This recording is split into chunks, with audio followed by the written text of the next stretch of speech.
এমন একটি খাবার আপনাদের সাথে শেয়ার করতে যাচ্ছি যেটা প্রশান্তি তো দিবেই, সেই সাথে শরীরের সকল ক্লান্তি এক নিমিষেই দূর করে দিবে। যখনই আমাদের শরীরে অনেক বেশি ক্লান্তি আসে তখন কিন্তু আমরা চা বা কফি খেয়ে নিই, আর সেই কফি ক্যান্ডি যদি এই ডেজার্টের ভিতরে থাকে তাহলে কেমন হয় বলেন তো। কফি ক্যান্ডি বানানোর জন্য পরিমাণ মতো পানি নিলাম, 2 কাপ মতো কফি হবে, আর 2 কাপ কফির জন্য যতটুকু কফি দরকার আমি দিয়ে দিলাম 2 চা চামচের মতো, আর তার সাথে 1 টেবিল চামচ মতো চিনি, 2 চা চামচ আগার আগার পাউডার। কফিটাকে জমাট বাঁধাতে গেলে কিন্তু আগার আগার পাউডার অবশ্যই লাগবে। আর সবকিছুই কিন্তু আমি পানি ঠান্ডা অবস্থায় দিয়েছি, এরপর চুলার উপরে দিয়ে ভালো করে নেড়ে ছেড়ে বলক উঠে গেলে নামিয়ে নিলাম।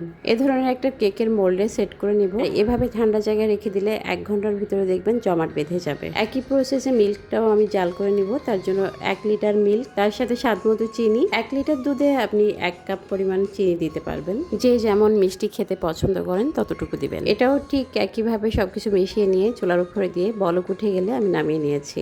আর নামিয়ে নিয়ে কিন্তু এটা নাড়তে থাকতে হবে, নাড়াচাড়া করে এটা কুসুম গরম অবস্থায় নিয়ে আসবো। আগে থেকে যে কফিটা আমি জাল করে রেখে দিয়েছিলাম ঠান্ডা হতে, এটা কিন্তু খুব ভালোভাবে জমাট বেঁধে গেছে। আর এখন এটা চাইলে যে কোনো শেপে কেটে নেওয়া যাবে। সবসময় এইভাবে 4 কোনা সাইজের কেটে নিয়ে এটা দেখতেও ভালো লাগে। দুধটা জাল করার আগেই কিন্তু এই জেলিটা বানিয়ে ঠান্ডা হতে রেখে দিবেন। এরপর দুধটা জাল করে খুব ভালো করে ঠান্ডা করে এটার ভিতরে ঢালবেন, তা না হলে কিন্তু গরম দুধ দেওয়ার সাথে সাথে জেলিগুলো গলে যাবে। এই জন্য চেষ্টা করবেন জেলিগুলো আগেই বানিয়ে রাখার জন্য।